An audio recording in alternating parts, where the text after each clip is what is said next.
Assalamualaikum warahmatullahi wabarakatuh. Innal hamdalillah nahmaduhu wa nasta'inuhu wa nastaghfiruh wa na'udzu billahi min shururi anfusina wa sayyiati a'malina. Man yahdihillahu fala mudhillalah wa man yudlil fala hadiyalah. Asyhadu an la ilaha illallah wahdahu la syarikalah wa asyhadu anna Muhammadan abduhu wa rasuluh. Ya ayyuhalladzina amanu taqullaha haqqa tuqatih wa la tamutunna illa wa antum muslimun. Ya ayyuhan nasu taqu rabbakumul ladzi khalaqakum min nafsin wahidah wa khalaqa minha zawjaha wa batha minhuma rijalan katsiran wa nisaa'a wattaqullaha alladzi tasaaluna bihi wal arham innallaha kana 'alaikum raqiba. Ya ayyuhalladzina amanu taqullaha wa qulu qawlan sadida yuslih lakum a'malakum wa yaghfir lakum dhunubakum wa man yuti'illaha wa rasulahu faqad faza fawzan 'azima. Amma ba'd. Fa inna asdaqal hadithi kitabullah wa khairal huda huda Muhammadin sallallahu alaihi wa ala alihi wa sallam wa syarral umuri muhdatsatuha fa inna kulla muhdatsatin bid'ah wa kulla bid'atin dhalalah wa kulla dhalalatin finnar. Alhamdulillah, kita bersyukur pada Allah Subhanahu wa taala di siang hari yang cerah ini.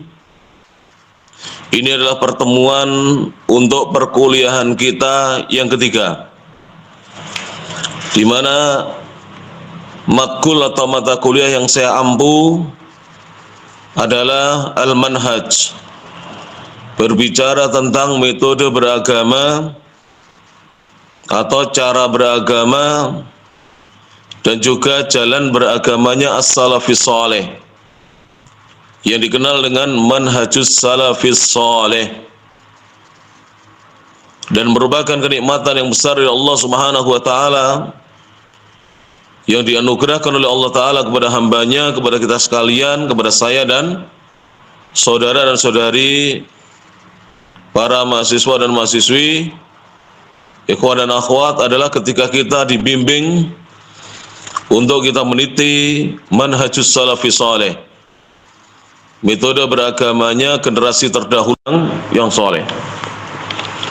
Langsung saja saya bacakan terlebih dahulu materi dari kitab yang disusun oleh salah satu guru kami, yaitu Syekhuna Asy-Syaikh Dr. Shalih bin Fauzan bin Abdullah Al-Fauzan,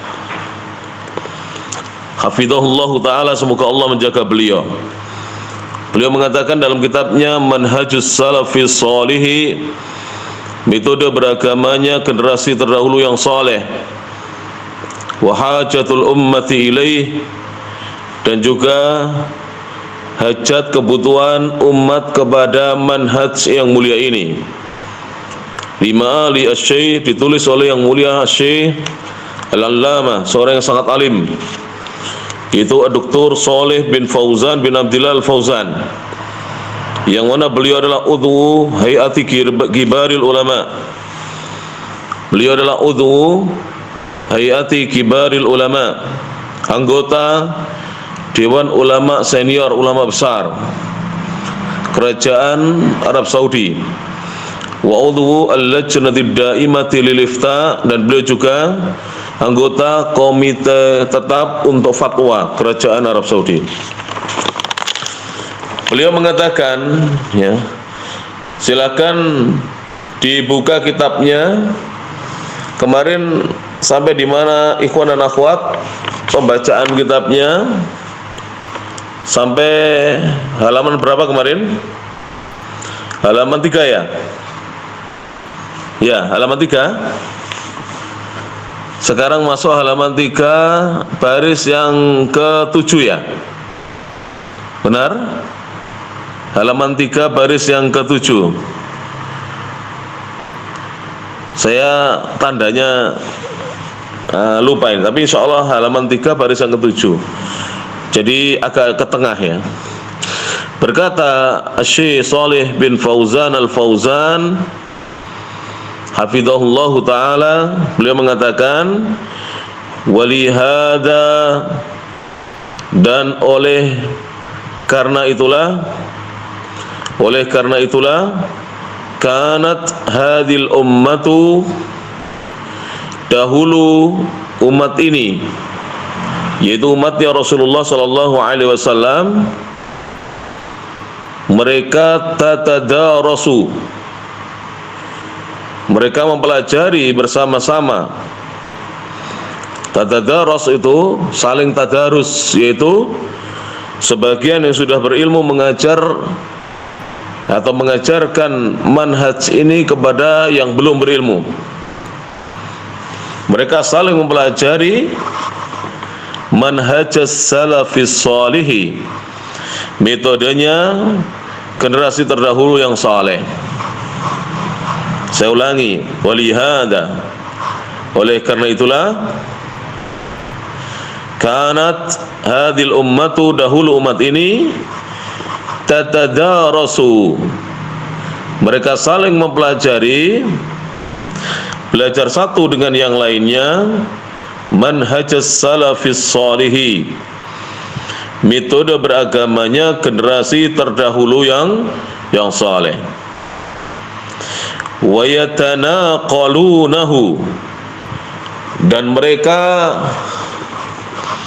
saling menukil satu dengan yang lain. Mereka saling menukil satu dengan yang lain. Jadi yang satu menukil pelajaran-pelajaran ini, menyampaikan pelajaran-pelajaran ini kepada generasi yang berikutnya. Jadi generasi yang sebelumnya mereka menyampaikan pelajaran-pelajaran tentang manhaj ini kepada generasi yang sesudahnya. Jilan, generasi, ba'da jilin, sesudah generasi. Jadi generasi demi generasi mereka menyampaikan agama ini, ya, bagaimana manhajnya as-salafis salih.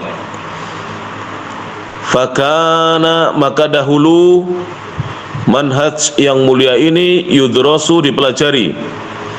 Fakana, maka dahulu manhaj yang mulia ini yudrasu, dipelajari, fil masajidi, di masjid-masjid.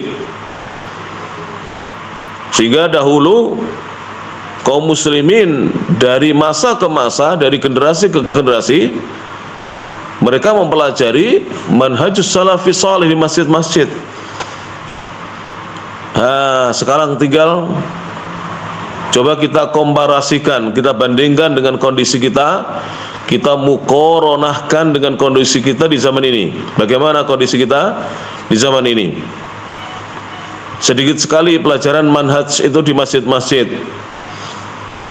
Bahkan sebagian dari dai sunnah sudah tidak peduli lagi dengan pelajaran manhajus salafis salih di masjid-masjid. Padahal ini harus diajarkan agar umat terbimbing dan agar umat istiqamah di atas aqidatu ahli sunnati wal jamaah, keyakinannya ahli sunnah wal jamaah yang diwariskan oleh Rasulullah Muhammad sallallahu alaihi wasallam dan juga diwariskan oleh para sahabat, para tabi'in dan tabi'ut tabi'in. Wa yudrasu, dan pelajaran manhaj juga dipelajari fil madarisi, di madrasah-madrasah. Jadi pelajaran manhaj juga dipelajari di madrasah-madrasah. Artinya dipelajari di sekolah. Sampai seperti itu, ya.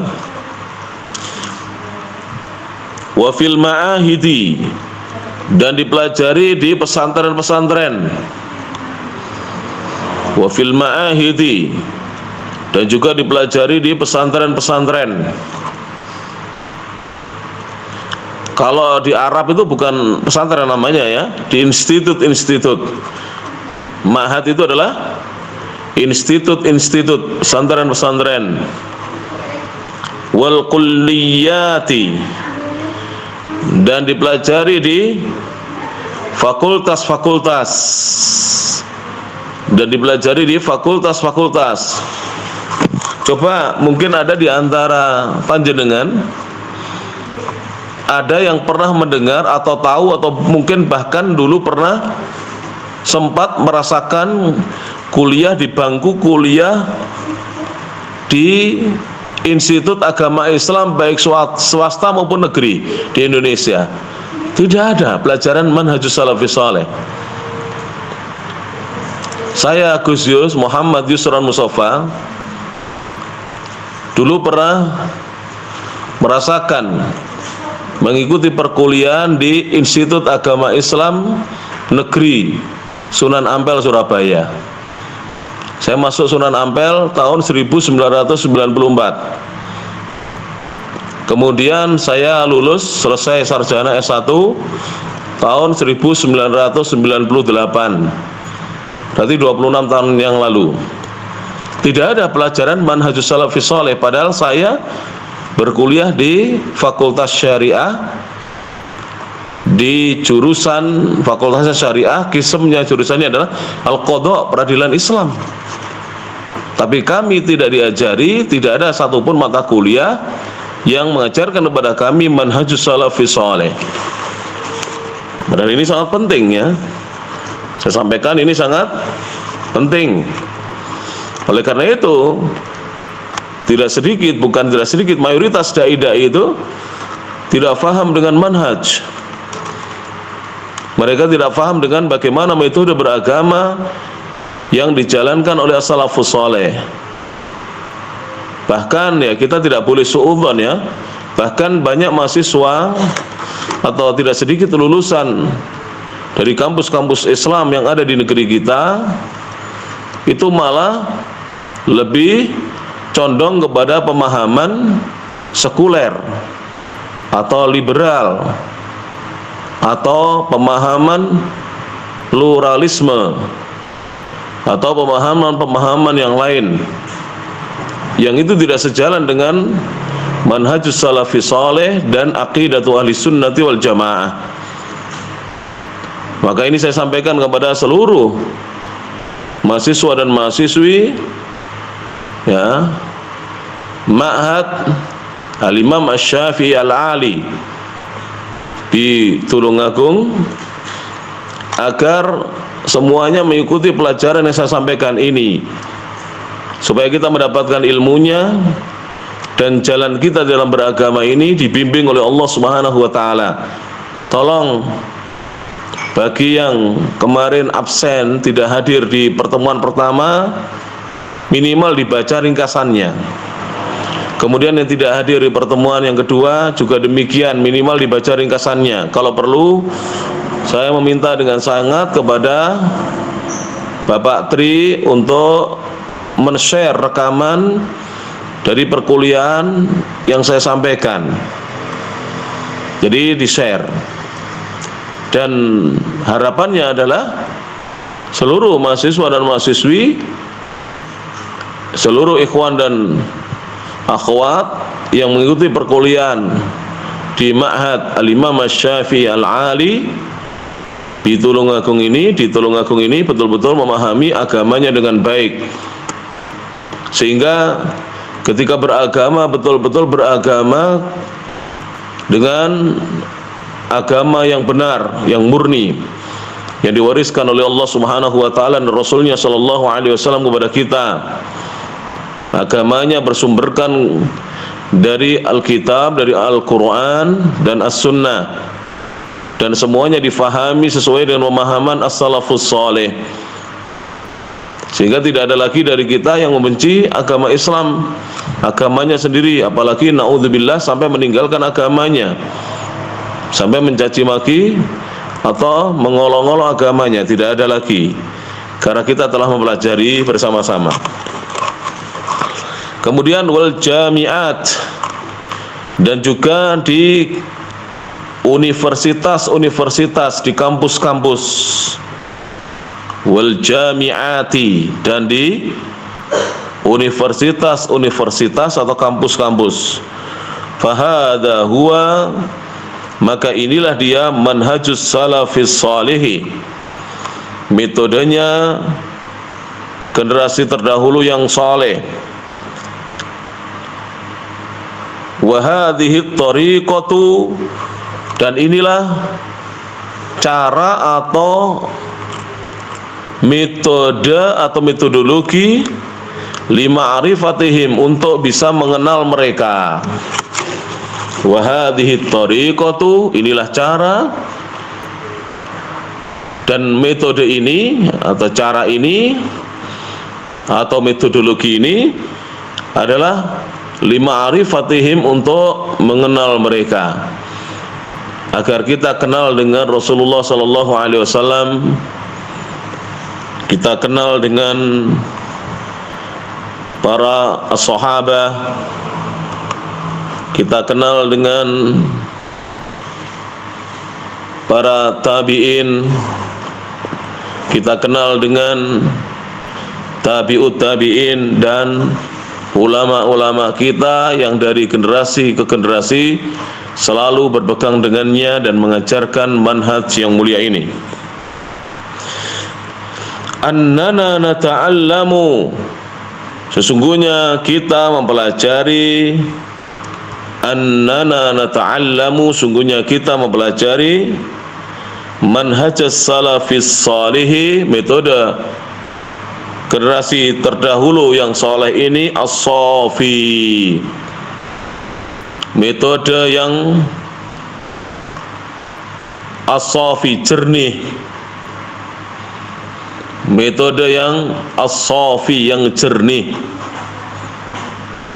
As-safi itu tidak ada kotoran-kotoran yang ada di dalamnya, tidak ada kesyirikan yang bercampur dengannya, kebid'ahan yang bercampur dengannya, tidak ada akidah-akidah yang munharifah, yang menyimpang, akidah-akidah yang batilah, yang tidak benar. Makhudun, manhaj atau metode ini diambil min kitabillahi, dari kitab Allah, wa sunnati rasulih sallallahu alaihi wasallam, dan dari sunnah Rasulullah sallallahu alaihi wasallam. Jadi metode ini diambil dari makhudun, diambil min kitabillahi, dari kitab Allah, wa sunnati rasulih sallallahu alaihi wasallam, dan sunnah Rasulullah sallallahu alaihi wasallam.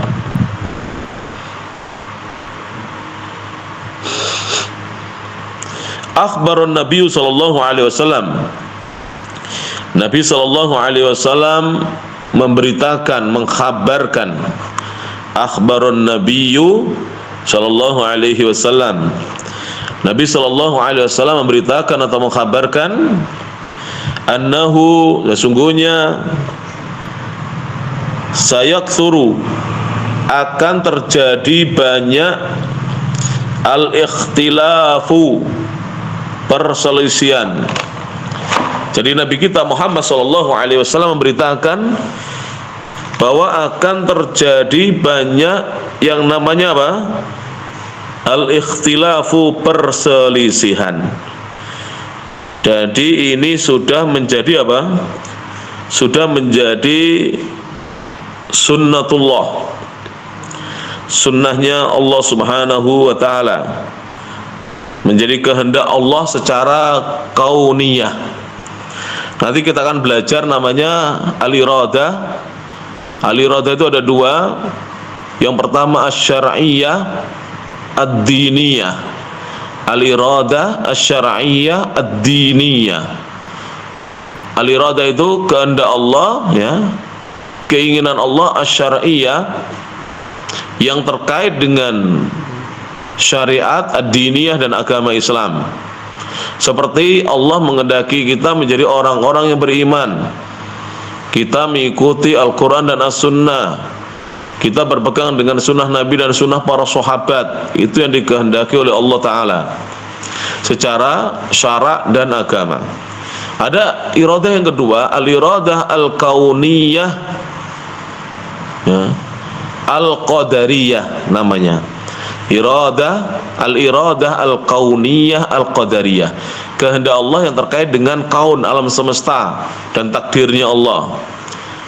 Al-iradah al-kauniyah al-qadariyah, apa itu? Harus tahu semua mahasiswa dan mahasiswi, antum saudara-saudari sekalian harus tahu, yaitu kehendak Allah terkait dengan apa yang terjadi di alam semesta ini.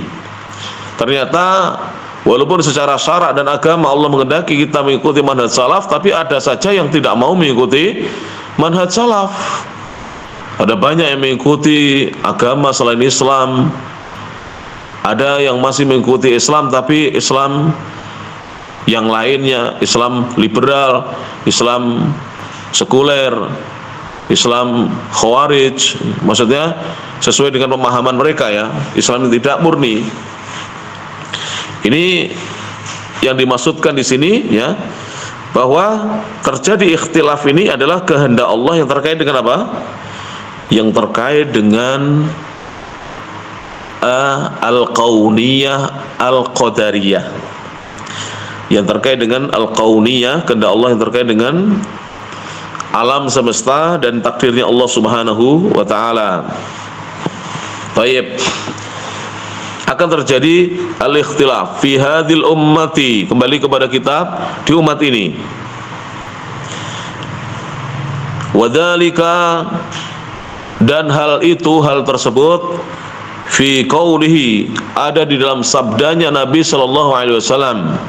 Wadzalika, dan hal itu, fi qaulihi, ada dalam sabda Nabi sallallahu alaihi wasallam, iftaraqatil yahudu ala ihda wa sab'ina firqatan.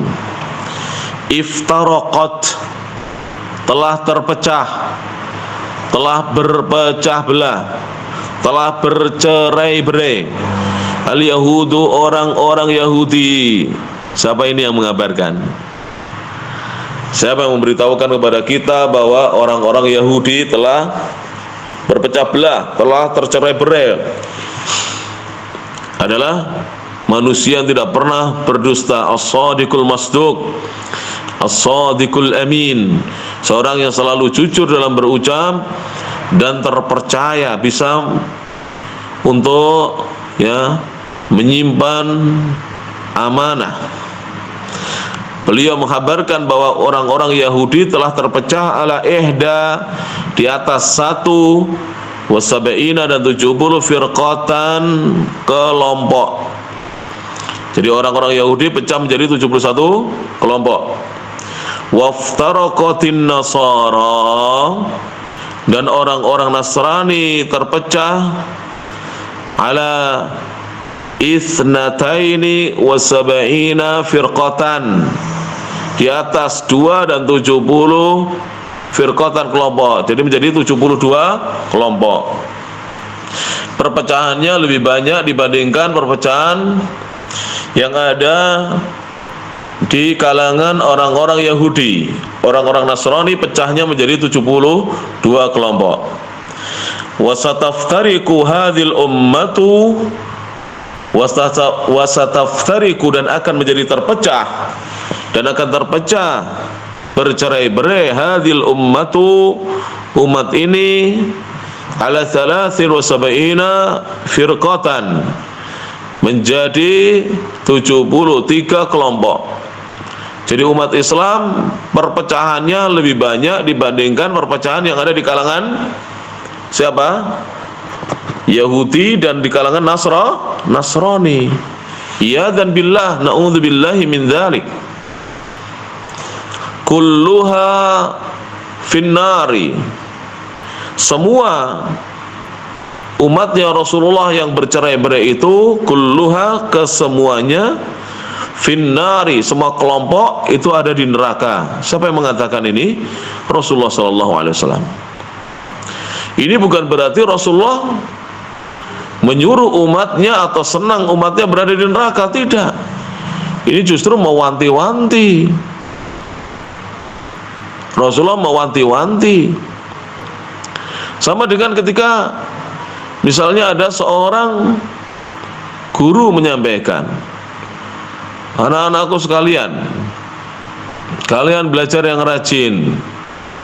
Kemarin dalam uji coba ujian nasional, nilai kalian mayoritas di bawah 5. Nah, ini bukan berarti guru menyuruh untuk murid-muridnya itu gagal ujian. Justru ini mewanti-wanti jangan sampai ketika ujian nasional itu berlangsung, murid-murid mengalami kegagalan sebagaimana dalam uji coba ujian.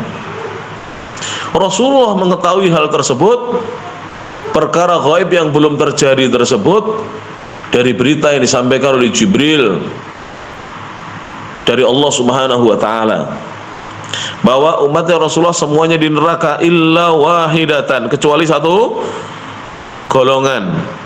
Semua kelompok di neraka kecuali satu golongan.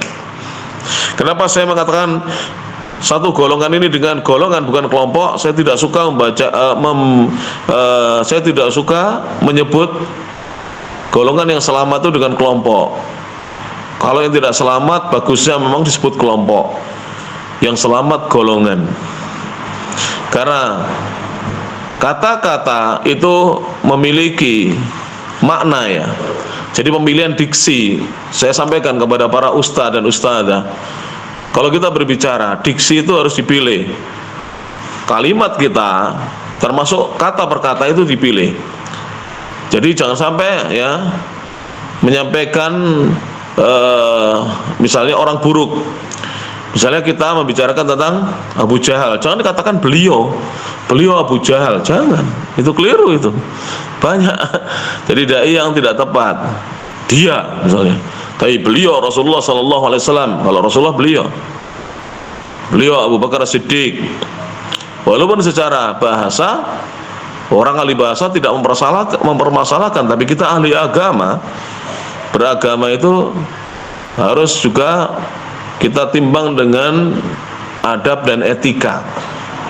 Contoh, masih banyak yang mengatakan kambing laki-laki, tidak benar, kambing jantan. Ayam perempuan, tidak benar, ayam betina. Nah, termasuk Syekh Muhammad bin Shalih Al-Utsaimin, beliau lebih memilih mengatakan setan jantan, setan betina daripada setan laki-laki dan setan perempuan. Sampai seperti itu para ulama. Ini saya sampaikan ya, supaya tidak salah dalam menerjemah. Yahudi menjadi 71 kelompok, Nasrani menjadi 72 kelompok, umat Islam menjadi 73 kelompok. Semuanya masuk neraka kecuali satu golongan. Kila ditanyakan, man hiya ya Rasulullah? Siapakah yang tergolong satu golongan itu ya Rasulullah? Qala, Rasul menjawab, man kana ala mithli ma ana alaihi al-yawma wa ashabi. Mohon para mahasiswa dan mahasiswi memperhatikan saya dengan baik. Tidak ada yang bicara, tidak ada yang tidur, baik di kelas maupun di rumah, yang mendengarkan via Google Meet. Tolong diperhatikan dengan baik. Ini penting ini. Ini penjelasan Rasulullah sebagai bentuk syarah penjelasan tentang siapa wahidah, satu golongan yang akan masuk surga, yang tidak akan tersentuh api neraka. Perhatikan, Rasulullah menjawab, Nabi SAW menjawab, man, siapa saja, siapapun, karena yang dia, siapapun yang dia, siapapun ya, tidak terbatas orang Arab, bisa orang Asia, orang Amerika, orang Eropa, orang Afrika, ya, dan seterusnya.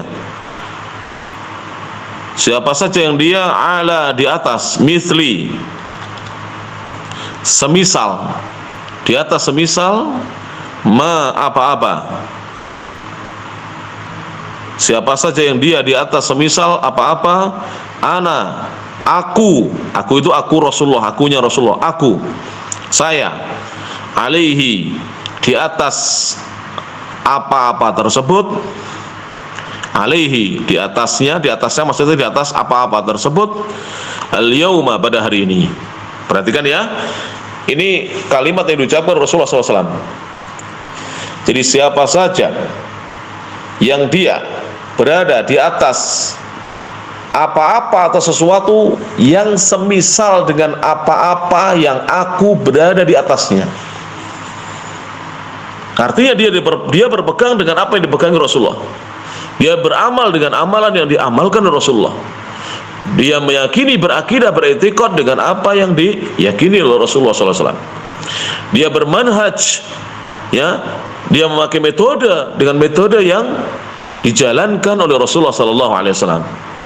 Wa ashabi, dan para sahabatku. Jadi orang tersebut dia berpegang, dia beramal, ya, dia berdakwah sebagaimana apa-apa yang dipegangi oleh Nabi, oleh aku, oleh saya, kata Nabi, dan oleh para sahabatku. Bisa dipahami ini ya. Sehingga ketika saya menyampaikan hadis ini, bukan saya sedang menjustis bahwa selain saya masuk neraka, saya sendiri yang masuk surga, bukan begitu. Justru ana pribadi, saya Gus Muhammad Yusra Mustafa, merasa khawatir apakah kita tergolong golongan yang disebutkan oleh Nabi tersebut, satu golongan yang akan masuk surga dan tidak masuk mencium dan tidak terkena siksaan api neraka, ataukah tidak. Maka kita hendaknya mengkhawatirkan diri kita. Inilah agama. Tapi ya begitulah, dari zaman ke zaman, dari masa ke masa, orang yang menyampaikan agama dengan benar, menyampaikan agama yang murni, dimusuhi. Padahal kita tidak sedang menjustis, kita tidak sedang menghukumi, memvonis kelompok-kelompok yang lain. Tapi begitu. Tapi kalau yang dikatakan sebagaimana dikatakan oleh Al-Ustaz, ya, Dr. Muhammad Arifin Badri LCMA hafizahullah ta'ala, begitulah orang kalau dia korupsi, ketika disebut ya tentang korupsi pasti dia tersinggung. Orang kalau sudah biasa mabuk-mabukan, kalau disebut tentang bahaya mabuk, haramnya minum khamr, dia akan tersinggung. Seorang yang biasa berzina dan pacaran, apabila disebut kata-kata itu, dia akan tersinggung. Demikian pula seorang yang dia bergolong-golongan, ya, dia berkelompok-kelompok, ya, kalau disebut kata-kata itu dia akan tersinggung. Lanjut, Syekh mengatakan hada, yang di bawah garis tidak saya baca itu, di bawah garis itu namanya ta'liq dan hamish. Ta'liq itu komentar singkat, catatan ya ringkas. Ta'liq namanya komentar, ya, komentar singkat, catatan ringkas, dan hamish catatan kaki. Saya tidak baca yang di bawah, ya. Taib. Hada, inilah manhajus salafis sholihi, metodenya as-salafis sholih, yaitu makana alaihi rasul, apa-apa kana yang dahulu, alaihi berada di atasnya, ar-rasulu, Rasul sallallahu alaihi wasallam, apa-apa yang dulu Rasulullah berada di atasnya, apa-apa yang dulu dipegangi oleh Rasulullah, dijalani oleh Rasulullah sallallahu alaihi wasallam, Rasulullah meniti di atasnya, berjalan di atasnya. Makana alaihi ashabuhu, apa-apa kana yang dahulu, alaihi berada di atasnya, ashabuhu para sahabatnya. Jadi apa-apa yang dipegangi oleh Rasulullah dan apa-apa yang dipegangi oleh para sahabat. Makanya Allah berfirman, walladzina taba'uhum bi ihsan, walladzina, dan orang-orang, ittaba'uhum, yang mereka mengikuti, hum, para as-salafus saleh, para sahabat, yaitu al-muhajirun dan al-ansar, bi ihsan, dengan baik. Dan makna bi ihsan sebagaimana dijelaskan kemarin, bi itqan, dengan sempurna. Bi ihsan artinya bi itqan, mengikutinya dengan sempurna. Tusaddadu al-halatu, tusaddadu al-halatu ila ma'rifati manhajis salafis salihi. Tusaddadu semakin kuat, tusaddadu semakin kuat, dan boleh dibaca tasyaddadu, tasyaddadu. Asalnya adalah ya tatasyaddadu. Tadi boleh dibaca tasyaddadu, asalnya tatasyaddadu. Jika double tak boleh dihapus salah satu taknya. Seperti firman Allah Ta'ala, tanazzalul malaikatu warruhu fiha. Tanazzalu di situ asalnya tatanazzalu. Taknya satu dihapuskan. Ini yang belajar ilmu as-saraf wa tasrif tahu. Semakin kuat al-halatu, keadaan. Jadi keadaan di zaman ini semakin kuat ila ma'rifati, untuk mengenal manhaj salafi salihi, metodenya salafus salih. Apa tujuan mengenal metode as-salafi salih? Litamassuki bihi, untuk berpegang teguh dengannya. Litamassuki bihi, untuk berpegang teguh dengannya. Li'annahu, karena sungguhnya metode itu adalah thariqun najati, jalan keselamatan. Li'annahu, karena metode itu thariqun najati, jalan keselamatan. Kulluha finnari, kesemuanya 73 kelompok itu di neraka, illa wahidatan, kecuali satu golongan. Wahiyal firqatun najiyatu, yaitu golongan yang an-najiyatu, selamat. Wahiyah, yaitu al-firqatu, golongan, jangan diartikan kelompok ya, golongan an-najiyatu, yang selamat. Wahum, dan mereka adalah ahlus sunnati wal jamaati, golongan yang selamat itu adalah ahlus sunnati wal jamaah, orang yang selalu berpegang dengan sunnah, mendakwakan sunnah, dan selalu berpegang dengan jamaah. Artinya tidak meninggalkan atau menyempal dari jamaah kaum muslimin, tidak menyendiri, tidak berkelompok-kelompok, tidak. Illa wahidatan, kecuali satu golongan. Wahiyallati, yaitu golongan yang yaitu golongan yang idakhtalafa, apabila berselisih an-nasu, manusia. Idakhtalafa an-nasu, apabila manusia berselisih. Wa kathuratil madhahibu, dan menjadi banyak al-madhahibu, madhab-madhab ya, menjadi banyak madhab-madhab, dan menjadi banyak madhab-madhab.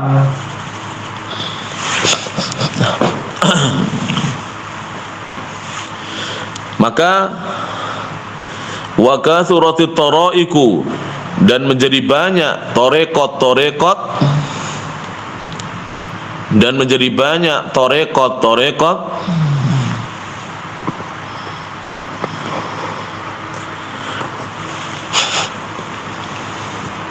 Wal firaqu, dan menjadi banyak kelompok-kelompok. Wal ahzabu, dan partai-partai. Yallati, dialah golongan yang, yallati, dialah golongan yang takunu, dia menjadi ala manhajis salafi salih, menjadi golongan yang ada di atas metodenya as-salafi salih. Takunu, menjadi ala manhajis salafi salihi, golongan yang berada di atas metodenya as-salafi salih. Tatamassaku bihi, golongan yang satu yang selamat itu berpegang teguh dengannya, walaupun dicela, Saudara-saudari mahasiswa dan mahasiswi sekalian, walaupun antum dan antuna dicela, Anda sekalian dicaci maki, dihina, jangan tinggalkan ya. Saya kemarin dapat pertanyaan dari seorang ibu. Beliau ditanya oleh ibu yang lain, ketika ibu itu hijrah mengikuti dakwah sunnah, dakwah salafiyah, katanya kehidupannya secara ekonomi semakin merosot, hutangnya semakin banyak. Kehidupannya secara ekonomi semakin apa? Merosot, hutangnya semakin banyak. Bahkan tidak mendapatkan dukungan dari suaminya. Akhirnya justru yang terjadi apa? Futur, patah semangat, tidak lagi semangat beragama. Itu kenapa kira-kira akhwat dan ikhwan? Apa kira-kira mahasiswa dan mahasiswi sekalian, saudara-saudari sekalian? Sebabnya kurang lebih ya, kalau menurut pengamatan ana pribadi selama mengajar ini, sebabnya kurang lebih adalah belajarnya tidak sebagaimana para as-salafus saleh dahulu. Setelah hijrah hanya ikut kajian tematik. Jadi hanya ikut kajian yang hadir banyak, kajian yang intensif, yang mukatsafah, yang intensif tidak diikuti. Kemudian yang kedua, ngajinya tidak diawali dari tauhid, akidah dan manhaj. Ngajinya hanya persoalan rumah tangga, kadang-kadang membahas riba. Setelah dia keluar dari pekerjaannya yang mengandung riba, dia jatuh ekonominya, bingung dia. Harusnya belajar tauhid lebih dahulu. Saya berikan gambaran ya, analog, kias. Kalau kita hijrah kemudian kita jatuh, itu justru menunjukkan bahwa kita sedang diuji.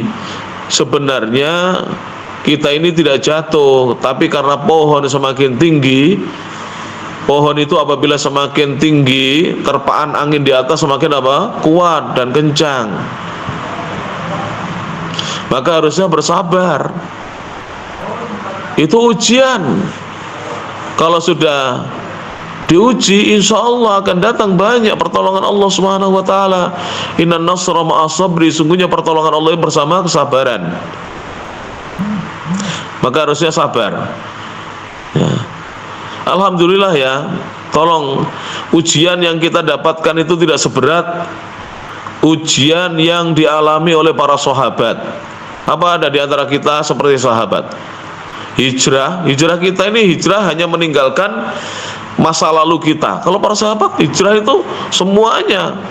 Hijrah dari kemusyrikan ke tauhid, hijrah dari kekafiran kepada Islam, hijrah meninggalkan Mekah pergi ke Madinah, hanya membawa kain yang melekat di badannya, tidak membawa harta, pekerjaan ditinggalkan, keluarga yang masih tertahan di Mekah tertinggal, baik yang masih kafir maupun yang tidak bisa dibawa untuk berhijrah tertinggal. Jadi berat sekali mereka ketika datang ke Madinah itu tidak punya apa-apa. Kita loh kadang-kadang mengatakan beratnya saya berhijrah masih bisa makan 3 kali. Kadang-kadang kalau makan tidak mau, kalau tidak enak harus makan beli. Kalau tidak ada yang berbau daging-dagingan atau yang amis-amis tidak mau makan. Sebenarnya kalau kita hijrah diuji ya, gak apa-apa makan nasi dengan kerupuk, dengan sambal, dengan tempe, dengan tahu, dengan sambal. Kalau kita bersabar, fa insyaallah Allah akan memberikan kemudahan-kemudahan kepada kita. Kemudian ketika hijrah itu betul-betul jaga kejujuran, as-sidqu wal amanah, dan sikap amanah. Banyak yang hijrah suka bohong sana sini, hutang tidak bayar, bohong sana sini, malas bekerja, subuh tidak ke masjid. Ini ikhwan-ikhwan, tolong jangan marah dengan saya. Subuh tidak ke masjid, Bagaimana Allah akan mendatangkan pertolongan pada kita? Makanya akhwat-akhwat yang masih bujangan, anak-anakku, para mahasiswi, ya, para santri-santri khidmah, anak-anakku sekalian, saya itu seumuran Ustaz Anwar Muhammad Anwar Zain, hanya terpaut 1 atau 2 tahun. Beliau lebih sepuh daripada saya 1-2 tahun.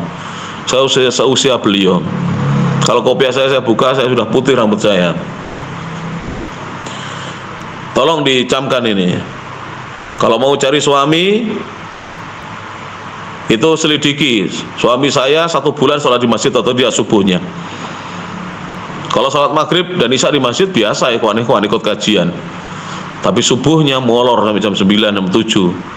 Ini tidak layak jadikan suami. Dia lebih layaknya diperbaiki dulu di bengkel akhlak, di Ponpes Al-Imam At-Tirmidzi, nanti baru setelah itu baru diperbaiki. Kalau sudah bagus sholat subuhnya, guyon ini ya, bercanda, sholat subuhnya sudah bagus, baru boleh dijadikan sebagai suami. Jangan sampai nanti di tengah-tengah perjalanan mengarungi bahtera rumah tangga, itu suaminya tidak sholat, akhirnya terjadi pertengkaran demi pertengkaran karena suami tidak sholat. Jangan sampai terjadi ya akhwat ya. Tolong yang belum menikah, jangan memilih ikhwan yang tidak sholat subuh, walaupun tampan, udah ketampanan sebentar luntur. Kalau tidak gemuk seperti saya ya keriput. Orang tampan sebentar luntur, kaya nanti diinjak-injak kalau dia kaya, apalagi uangnya banyak, wah sibuk mencari wanita lain nanti. Kemudian kalau punya jabatan, naudzubillah, lebih-lebih lagi. Maka ya, berpegang teguhlah dengannya. Wa tasbiru, ya, maka golongan itu tatamassaku bihi, golongan yang selamat itu berpegang teguh dengan manhaj as-salafus saleh. Wa tasbiru alaihi, dan bersabar di atas manhaj salafus saleh. Hatta talqa, hingga golongan itu berjumpa Rabbah, dengan Rabbnya, itu Allah Ta'ala subhanahu wa ta'ala. Sudah ya? Kesimpulan, mohon maaf ya, saya tidak bisa mengajar. Saya tadi malam itu pulang berombongan sama Ustadz Abdullah Hamin, Ustadz Ahmad Qadhi LCMA, Ustadz Sabto, itu dari dari Surabaya sudah malam sampai di Kediri, di Pare. Saya sudah pukul 12, badan saya meriang, dan mobil saya baru tadi sore menjelang sore ini tadi diantar oleh bengkel. Jadi karena terpaksa tidak bisa datang untuk mengajar, mohon maaf, khususnya kepada Dr. Irfan dan Pak Tri, tolong saya dimaafkan tidak bisa mengajar, dan tolong setiap pelajaran saya direkam ya, sehingga nanti para mahasiswa-mahasiswi bisa mendengarkan rekamannya. Belajarnya yang serius, tidak boleh main-main. Belajar itu harus serius, tidak boleh main-main. Kalau kita ingin surga harus serius. Belajar serius, kerja serius, ibadah serius, berakhlak yang mulia, tidak boleh main-main. Orang yang main-main ujiannya banyak nanti. Maka ketika meniti manhaj salaf ini harus serius. Insya Allah nanti dimudahkan urusan-urusan kita oleh Allah Ta'ala. Nah, kesimpulan, sekarang dibuka lagi tadi dari halaman berapa tadi akhwat ya, dan ikhwan, halaman 3 ya. Dari halaman 3 mari kita simpulkan ya. Kesimpulan yang pertama ya, dari halaman 3 itu ya, yang pertama, dahulu, tulis ya, dahulu umat Islam ditulis, dahulu umat Islam saling mempelajari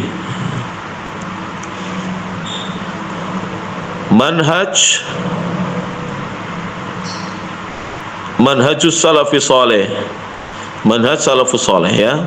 Dahulu umat Islam saling mempelajari manhaj salafus saleh. Ini yang pertama. Jadi Kita kalau kesimpulan tidak ditulis semua nggak apa-apa, dan saling menukil itu sudah paham. Saling mempelajari itu berarti ada yang mengajar, ada yang belajar. Jadi nanti mereka saling menukil, menyampaikan dari satu generasi ke generasi yang lain. Manhaj yang kedua, manhaj salaf dipelajari di masjid-masjid, di masjid-masjid. Kemudian koma di madrasah-madrasah, di sekolah-sekolah. Harus. Jadi akhwat-akhwat, ikhwan-ikhwan yang mengajar di jenjang TK, PAUD ya, SD, SMP, SMA, maupun yang menyampaikan perkuliahan, para dosen itu selipkan ya, disepil, tahu disepil. Ahlul bid'ah itu loh, kalau mengajar, walaupun mengajar pelajaran bahasa Inggris, menesepil kebid'ahan mereka di salah-salah mereka mengajar. Masa kita tidak menyelipkan? Selipkan ya, sesuai dengan pemahaman anak-anak. Jangan anak TK ya diberi pemahaman yang susah-susah, yang mudah-mudah ya. Katakan misalnya, nah ayo makan tangan kanan itu ajarannya siapa? Ajarannya Rasulullah SAW dan para sahabat. Orang-orang soleh semuanya makannya dengan tangan kanan. Nah seperti itu. Kalau syaitan makannya dengan tangan kiri. Kalau kita makan minum tangan kiri, itu mengikuti siapa? Rasulullah atau syaitan? Nah gitu. Itu namanya mengajarkan manhaj salaf di segala jenjang ya, pendidikan. Bukan hanya di jenjang perguruan tinggi, keliru itu nanti ya. Kemudian di pesantren-pesantren ya, atau institut-institut. Karena ya kalau di luar ya, di mana di Saudi atau di Arab itu ma'had diartikan dengan institut, tahu ya. Kemudian di fakultas, jadi kuliah itu adalah fakultas ya, fakultas.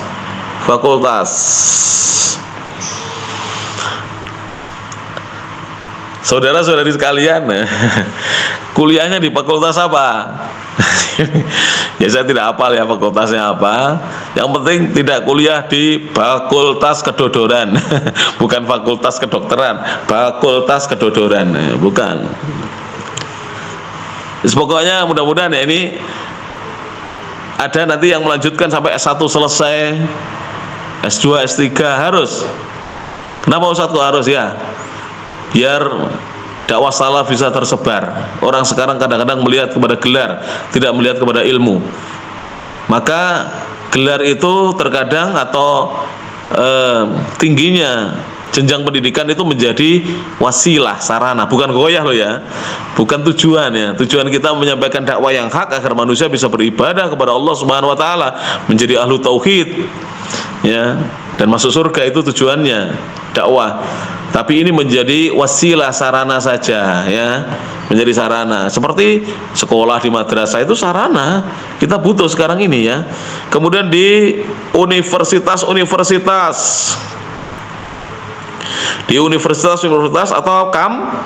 kampus ya, itu makna apa namanya, al-jamiat, kampus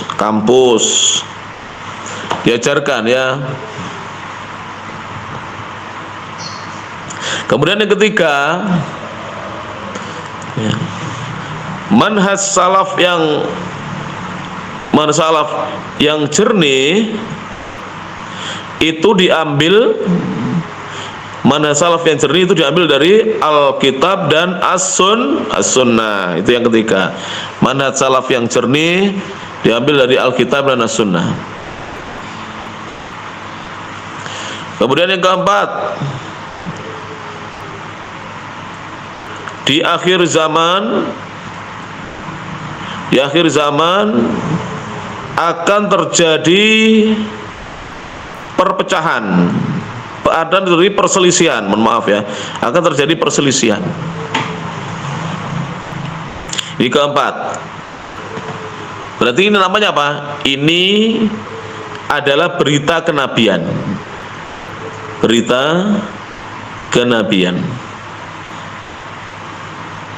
Yang kelima, jadi di akhir zaman akan terjadi perselisihan. Ini adalah berita kenabian. Ini berarti Rasulullah menyuruh kita berselisih atau Rasulullah hanya menyampaikan supaya kita berhati-hati tidak berselisih? Rasulullah hanya menyampaikan, mengkabarkan bahwa akan terjadi perselisihan setelah beliau meninggal dunia. Ketika disampaikan seperti ini agar kita berhati-hati. Seperti orang tua kita memanti-wanti, jangan ngebut nak, jalanan sekarang ini licin, hujan, banyak jalan yang berlubang, nanti kamu jatuh, terpleset, bahaya, kendaraanmu bisa selip. Itu bukan berarti kita disuruh untuk celaka atau mengalami musibah. Sudah, kemudian Yahudi terpecah menjadi 71 kelompok.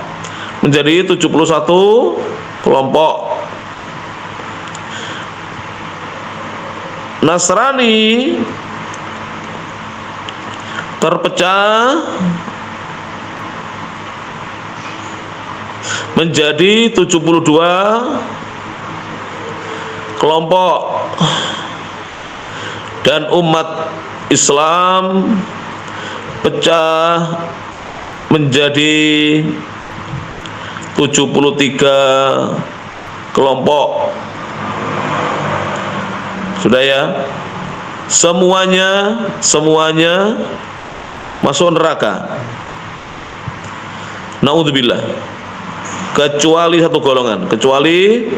satu golongan. Saya ulangi.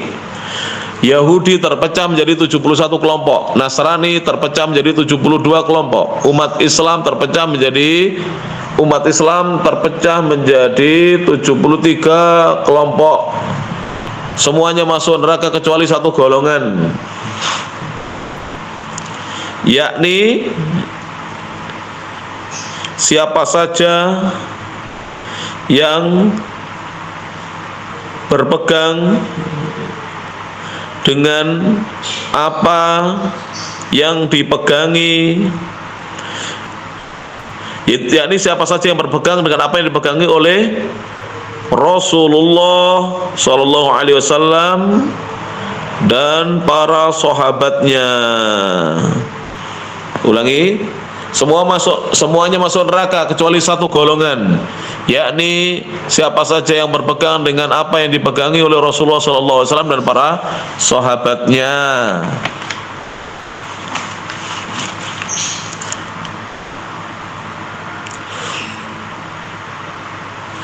Terus tinggal kemudian kemudian yang keenam, satu golongan itu dinamakan al-firqatun najiyah. Satu golongan itu dinamakan firqatun najiyah, yaitu golongan yang selamat.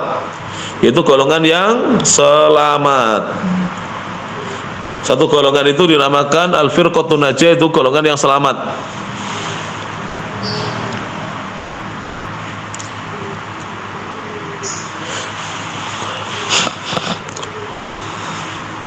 Yang ketujuh, golongan ini selamat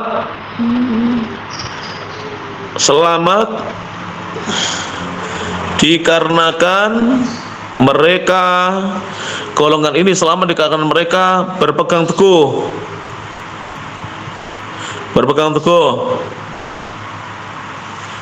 dan bersabar di atas manhaj salaf. Golongan ini selamat dikarenakan mereka berpegang teguh dan bersabar di atas manhaj salaf hingga mereka meninggal dunia. Sudah ya. Syukran jazilan. Ashkurukum ala hadza al-ikhtimam. Syukran katsiran. Thank you very much. Matur nuwun sangat. Saya ucapkan terima kasih banyak kepada Ustadz Dr. Irfan Bustamil Khairi khususnya kepada pimpinan Ponpes Al-Imam Syafi'i, Ustadz Muhammad Anwar Zain, Ustadz Rahmat, dan Ustadz-Ustadz yang lainnya. Dan saya sampaikan kepada seluruh mahasiswa dan mahasiswi, tetap semangat dan serius belajarnya. Tidak boleh belajarnya ya sambil lalu atau tidak serius, agar kita diberkahi oleh Allah Subhanahu wa taala. Semoga yang disampaikan dalam perkuliahan di siang hari ini bermanfaat. Akhirul kalam, nasrun minallah wa fathun qarib, wabillahi taufiq wal hidayah wa ridha wal inayah, fastabiqul khairat, ihdinas siratal mustaqim, nun wal qalami wa ma yasturun, albirru liman ittaqa, wallahul muwaffiq ila aqwamit thoriq. Subhanakallahumma bihamdik, asyhadu an la ilaha illa anta, astaghfiruka wa atubu ilaik. Wa akhiru da'wana alhamdulillahi rabbil alamin. Thumma assalamu alaikum warahmatullahi wabarakatuh.